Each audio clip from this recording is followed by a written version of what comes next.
All right. All right. So, what does this actually all mean for us regarding ethics and our moralizing?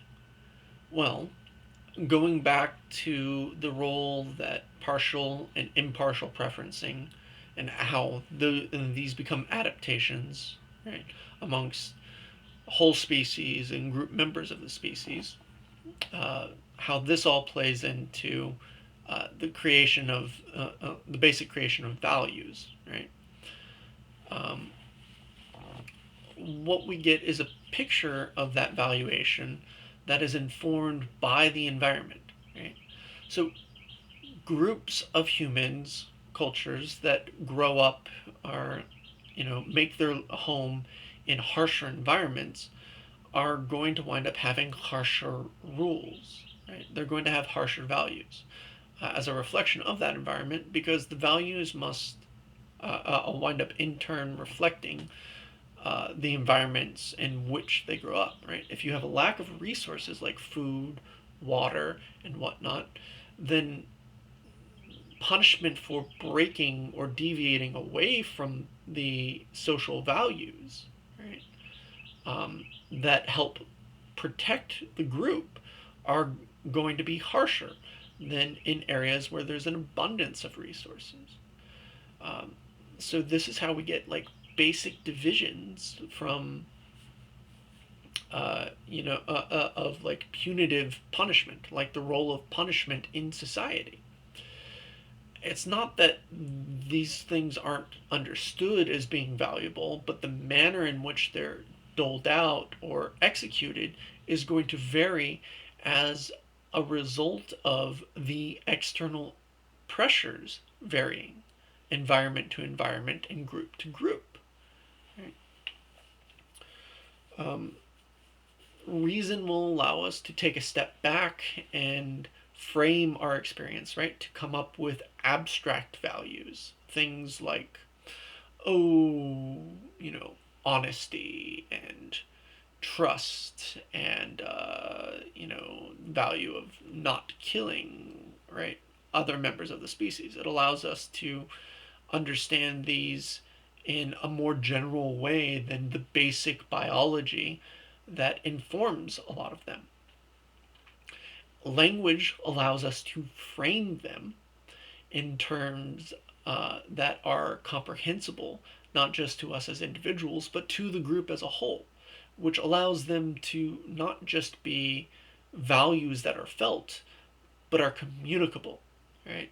It gives them a certain rigidity in language that is not there in how we experience them when they're violated empathetically. Right? And empathy becomes the basis for, judging that we're in a moral situation. This has hurt this has hurt me. What you've done has hurt me, either in a violation of my values or something else. But the big thing is, even within these groups, people are going to value things in different ways for different reasons. And they're going to frame that understanding to themselves in different ways. Even if we share all the same values, well, we tend to value what's useful. But what's useful in one situation isn't necessarily useful in another situation. Or we might not find it useful for the same reasons that other people do. We, we might more generally find some things useful for the same reasons, but we don't frame it to ourselves that way at the very least. And what this means is that functionally, a lot of our moralizing from the evolutionary perspective is a function, is a matter of pragmatic. It's pragmatism, right? And pragmatism really is just the moral theory that says we do those things and adopt and follow those rules that benefit us as it benefits us to do so, right? So it's not like many of our rules are absolutes. Most of our moralizing is very, very contextual. But the rules, those values that we have, and the rules that we have for applying them, are useful to us, right? It's to our benefit. And because it's to our benefit, we wind up using them in that particular way. Right?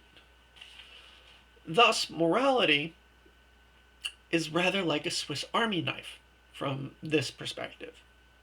It's a collection of tools that are useful to us, and as they are useful to us, we find them valuable. Language gives us the ability to give voice to what reasons we have for finding them valuable in the first place and communicating that to others. And but reason cannot tell us what it is that we value, only that we value these things and how we do. Empathy, right, is what tells us that we value these things, these abstract concepts like trust and honesty, uh, and things like that. Because when we feel for another person, that tells us that we're valuing something about this situation. All right. So, how does this all play together with morality a little bit more firmly?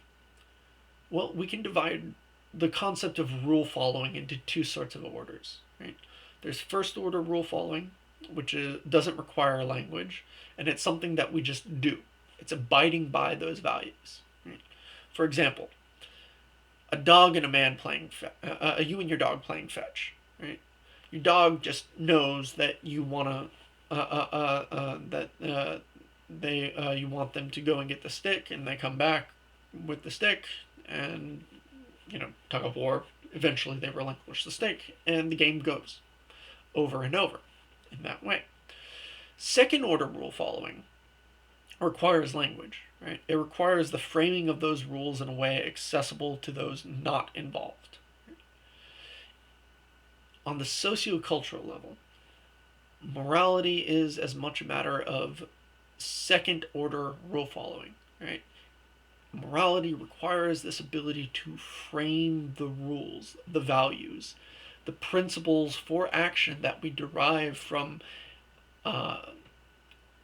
this partiality, from empathy and reason in language, or through these three things, into a more general form. Right? And it's only when we have second order rule following available to us that we can really talk about even pragmatism, morality, even in that basic form.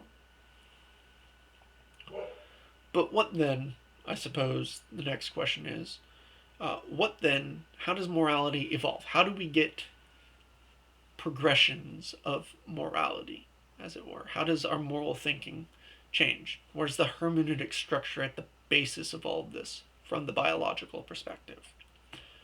Well, according to the philosopher of science, Philip Kitcher, this is just one particular view. I think it's a nifty one, which is why I'm using it. Our typical moral interactions are rather likenable to sleepwalking. Right? We have these values. A lot of them are informed by biology. That just, we can frame it to ourselves, influences us psychologically. We share many of the same values. And even culturally, we might share, different cultures generally share many of the same values, but they might just place others in different hierarchies, place them in different hierarchies.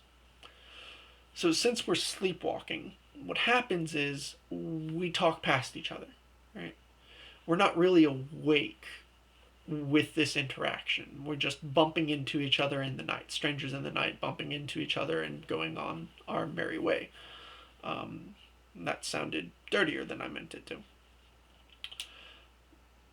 So we might have general agreements, but they're just general. They're not really nuanced and detailed. And those general agreements come from the fact that the values themselves are generally the same, even if the individual understanding, form, and shape that they take amongst persons or even cultures differs. Thus, consensus on ethics, as the basis of its evolution, right, comes either from us managing to have awake moments in which we discover concrete ethical truths, right, where we uncover things that we might consider basic human values, right, things that are involatile or right, inalienable, right. So the inalienable human rights, for example, listed in the Declaration of Independence: life, liberty, and the pursuit of happiness. Those things are already there. It's just a matter of, sweeping away the dust covering them, unearthing them, as it were. Or, as Kitcher thinks more often occurs, we stumble fortunately into progressive transitions of ethical truths. Right.